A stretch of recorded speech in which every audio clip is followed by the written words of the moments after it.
بسم اللہ الرحمن الرحیم۔ السلام علیکم، منیر شاکر۔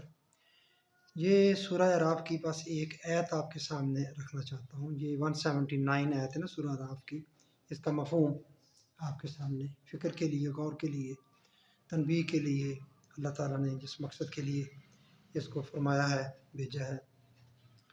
اور ہم نے ایسے بہت سے جن اور انسان دوزخ کے لیے پیدا کیے ہیں، جن کے دل ایسے ہیں، یہ بات یہاں سے غور کرنے والی، پچھلی بات بعد میں کریں گے اس پر بھی۔ جن کے دل ایسے ہیں جن سے نہیں سمجھتے۔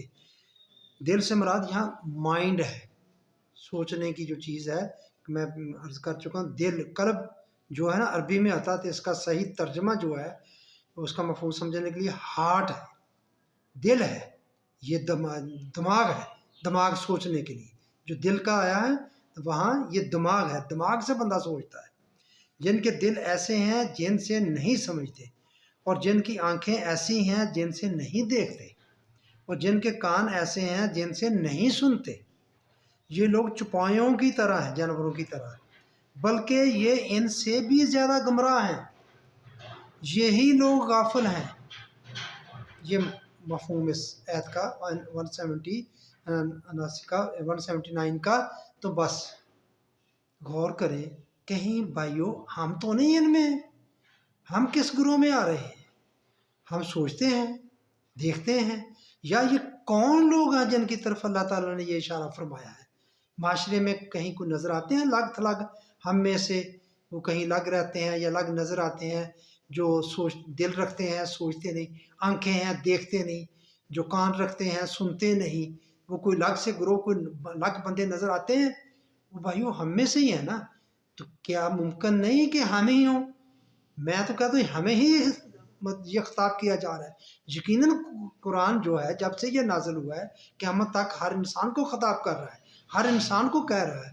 تو یہ ہے تو خاص کر ہمیں کہیں جا کے بول رہی ہے، ہم سے کہہ رہی ہے۔ ہمیں ہی ایسا لگ، میں تو سمجھا ہم ہی ایسا ہے جو بالکل نہیں سوچتے، بالکل نہیں غور کرتے کسی بات پر۔ جس ڈگر پر چلے آ رہے ہیں ہمارے باؤ اجداد، یا کوئی غلط ڈگر ہے اسی پر جمے ہوئے ہیں، اسی پر ہی آ رہے ہیں۔ نہ سوچتے ہیں، نہ کوئی بات سنتے ہیں، سننے کے لیے تیار ہے، نہ کوئی بات عبرت پکڑتے ہیں۔ دیکھ کر بھی ہمیں نہیں پتہ چلتا کہ کیا غلط ہے کیا صحیح ہے۔ تو بس یہی بات میں نے بھائی آپ کے سامنے یہ آیت رکھنی تھی۔ کھولیں، دیکھیں، پڑھیں آپ اس کو کہ یہ کن لوگوں کی طرف، اگر ہم اس میں آ گئے بھائیو، اگر دیکھیں، اگر پتہ تو پھر لگے گا نا، اگر قیامت والے دن پتہ کہ ہمارا شمار، یہ ایسے لوگ الگ ہو جائیں، حکم ہو گیا الگ ہو جائیں، جو سوچتے نہیں تھے، جن کی آنکھیں دیکھتی نہیں تھی، جن کے کان تھے وہ سنتے نہیں تھے، وہ الگ ہو جائیں، تو پھر ہم اگر الگ کر دیے گئے، اس گروہ میں شامل ہو گئے، تو پھر کیا انجام ہوگا ہمارا؟ یہ بات غور کرنے والی ہے یا نہیں ہے؟ تو بس میرے بھائیو آپ غور کریں۔ تو غور کرنے کے لیے پلیز اس بات کو آگے بڑھانے کے لیے، حق کی بات کو آگے بڑھانے کے لیے آپ میرے چینل کو سبسکرائب کریں، لائک کریں، شیئر کریں، کمنٹس کریں۔ اللہ آپ کو خوش رکھے۔